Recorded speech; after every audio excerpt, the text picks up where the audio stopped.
Salve, salve galera, salve, salve meu povo, sejam bem-vindos a mais um episódio do canal Mais História com o professor Paulo Teres, esse professor que vos fala, sim, sou eu. Pois é, esse canal é um canal dedicado a auxiliar alunos a resolver questões de vestibulares de uma maneira bem dinâmica, dando a eles não apenas o gabarito, porque gabarito qualquer pessoa dá, na verdade. Aqui a gente traz um resumo teórico para que você possa resolver não apenas essa questão do vídeo, como todas as outras que virão sobre esse assunto. E se você quiser e puder nos ajudar, basta curtir, compartilhar esse vídeo com seus colegas, com seus amigos, com seus companheiros que estão nessa jornada para fazer vestibular. Ou, se você preferir, e é claro, se puder nos ajudar com qualquer valor, basta apontar a sua câmera para esse QR Code aqui e nos ajudar com qualquer valor, que será muito bem-vindo para remunerar melhor a nossa equipe e, é claro, aprimorar os nossos materiais. É claro que esse canal não é só dedicado a resolver questões, tá? Você vai encontrar várias playlists, vários vídeos que têm repertórios que vão te auxiliar a compreender questões internacionais e nacionais.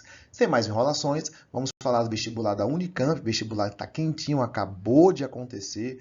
Na oportunidade de hoje, vamos falar do vídeo, nesse vídeo da questão de número 31, e que de cara já dá para perceber que é uma questão que está falando sobre Estado Novo, né? Estado Novo. E se é sobre Estado Novo, evidentemente é uma questão sobre Era Vargas. E aqui é preciso ter, né, bastante noção sobre qual aspecto da Era Vargas ele está falando. Afinal de contas, Era Vargas faz alusão a um período de 15 anos, né, que teve várias faces, vários rostos, né? Afinal de contas, né, o momento da Era Vargas, você teve ali o governo provisório, que vai de 30 a 34, o governo constitucional, que vai de 34 a 37, e o Estado Novo, que vai de 37 a 45. Então, ele está falando do Estado Novo, que é o período autoritário, um período bem complexo, bem polêmico, mas também com várias faces que devem ser abordadas. Eu ainda não sei, porque eu não li o texto. No primeiro momento, a gente apresenta a questão, tá? É um texto que está falando sobre não apenas o Estado Novo, né? A referência aqui percebe que ele fala sobre o golpe, né? E talvez as suas implicações, afinal de contas, ele está tratando de uma temática que envolve debates e tendências. A pergunta diz o seguinte: sobre a repercussão internacional do golpe do Estado Novo no exterior, podemos afirmar que... Então, ele quer saber a repercussão, né? O que é que nós podemos falar sobre a repercussão internacional a respeito do golpe, né, que resultou no Estado Novo. E como a gente bem sabe, né, aqui não é um canal que só dá gabarito. Gabarito, qualquer canal, qualquer vídeo pode apresentar, mas arrisco dizer que o meu canal é um dos pouquíssimos, se não o único, que traz um resumo teórico para você resolver não apenas essa, como também várias questões. Vamos falar de Era Vargas. Como eu falei para vocês, a Era Vargas ela pode ser dividida em três momentos, né? O governo provisório, onde nós temos como destaque a Revolução Constitucionalista de 32 e também a Constituição de 34. Nessa Constituição, a gente já observa algumas importantes conquistas, como é o caso do sufrágio feminino e também de algumas leis trabalhistas. É importante ressaltar que além do período do governo provisório, nós também temos o governo constitucional de 34 a 37, que foi caracterizado por uma polarização política muito grande. De um lado, a ANL, a Aliança Nacional Libertadora, que tem um caráter antifascista e que era formada principalmente por pessoas associadas ao comunismo, que na época estava ilegal, né, desde a Lei Acelerada de 1927, que o PCB estava na ilegalidade. E do outro lado, nós temos a AIB, a Ação Integralista Brasileira. E por fim, nós temos o Estado Novo, de 37 a 45, instituído a partir do golpe, né, de 37, que vai também outorgar a Constituição Brasileira de 37, acabando com os partidos políticos, promovendo violentas perseguições, prisões sistemáticas, censura e implementando um Estado totalitário. Tá? De saída, o que é que a gente pode afirmar sobre Dr. Getúlio, ou GG para os íntimos? Getúlio talvez tenha sido um dos primeiros governantes a olhar para as massas e perceber que elas não poderiam ser ignoradas, né? Afinal de contas, ele percebe que essas massas estavam já se organizando. E isso é fato, afinal de contas, desde a República Velha que a gente já percebe uma mobilização das massas urbanas, primeiramente pelo anarco-sindicalismo e depois com o PCB. De toda sorte, esses sindicatos que vão ser formados ao longo desse período, ele vai acabar trazendo as massas para um para o palco político, né? Para um cenário de protagonismo que não pode ser mais ignorado. Bom, de toda sorte, percebendo isso, Vargas ele buscou, ao seu modo, construir elementos que trouxessem essas massas para debaixo da sua liderança. Um outro aspecto que não pode ser ignorado é a questão do fascismo no Brasil. Pois é, isso é pouco falado, está começando a ser resgatado agora, mas talvez vocês não saibam, e se não sabem, vão saber agora, o Brasil ele teve o partido com o maior número de filiados ao fascismo fora da Europa, que foi a AIB, a Ação Integralista Brasileira, né, que teve cerca de 1.200.000 membros, lideradas por Plínio Salgado, e que também contava com a participação de figuras como, por exemplo, Gustavo Barroso, como, por exemplo, Olímpio Mourão Filho, Lorival Fontes, e dentre outros. E esse movimento ele não era apenas fascista, como alguns dos seus integrantes chegaram a flertar com o nazismo.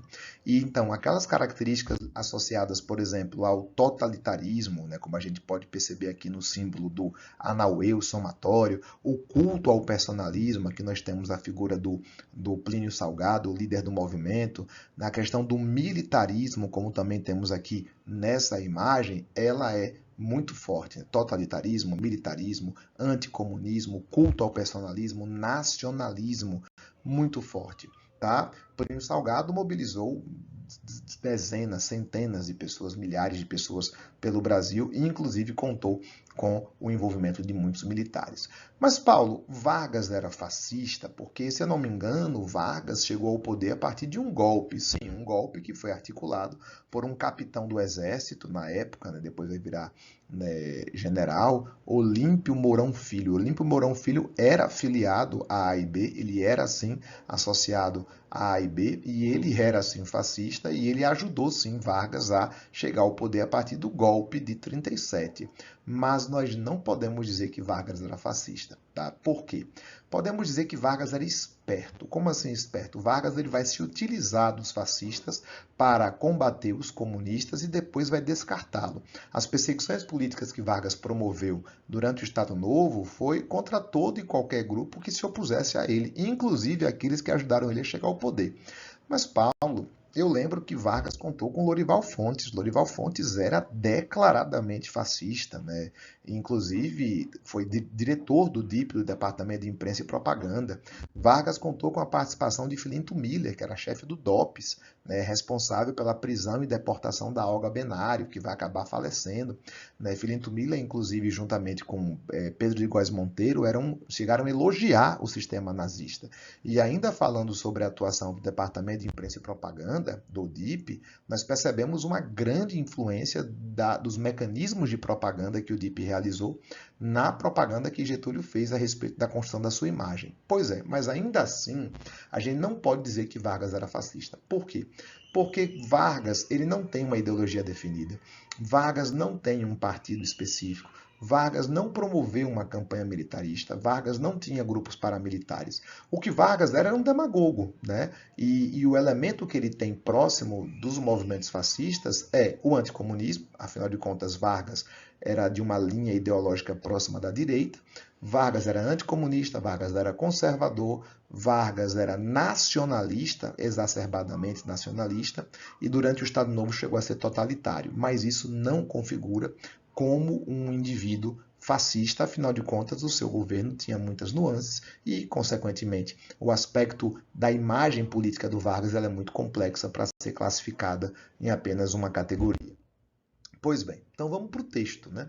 Em 1937, um golpe de Estado instaurou o Estado Novo no Brasil, um regime autoritário. Diferentes leituras do golpe de Vargas foram publicadas no jornal The New York Times. Ele já disse aqui que há diferentes leituras a respeito do Estado Novo, tá? Do golpe de Vargas foram publicados no New York Times, ilustrando o impacto difuso daquele evento na imprensa.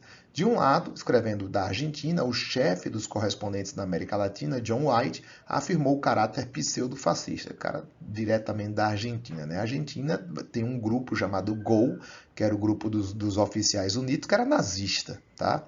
E não, Perón não era nazista, Perón não era fascista, Perón, tal qual Vargas, era demagogo e se valeu, né, de grupos fascistas para se perpetuar no poder. Bom, mas continuando. Registrando a atuação dos censores sobre o trabalho dos correspondentes internacionais que atuavam no Brasil. White destacava o apoio alemão ao novo regime brasileiro, isso é verdade, e os desafios de centralizar o poder nas mãos de Getúlio Vargas.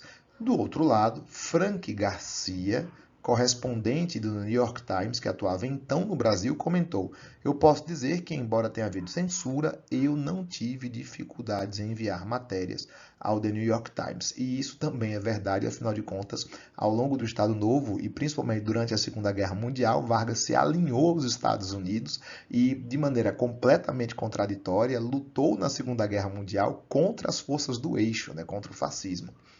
E que isso vai acabar gerando uma contradição que vai culminar na queda do Vargas com um golpe militar em 45. Continuando. Elas foram telegrafadas sem nenhum problema. Essa nova Constituição confere ao Estado um tanto fascista, mas não inteiramente. Isso aqui é importante. Não inteiramente. É mais democrático que fascista. Na verdade, é nacionalista. Isso aqui é crucial.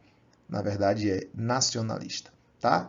A partir daí, então, sobre a repercussão internacional, podemos afirmar percepção unânime? Claro que não. A gente já tem ali no próprio texto a ideia, né, divergente a respeito do governo Vargas. Então, não é uma percepção unânime em pleno alinhamento ideológico do Brasil com governos fascistas, não é? Condenação ao fascismo e sugestão de sanções econômicas em razão do apoio alemão a Vargas. Não, em nenhum momento ele chega a falar em sanções, tá? Controvérsias e ambiguidades na caracterização ideológica no governo Vargas. Sim, essa provavelmente é a resposta. Há controvérsias, não dá para você classificar Getúlio Vargas como um fascista. Estratégias de resistência à censura, também não está falando sobre isso, tá? Ele não trata sobre essa temática. Pois bem, resposta à letra C de casa. Espero que tenham gostado e a gente se vê no próximo vídeo.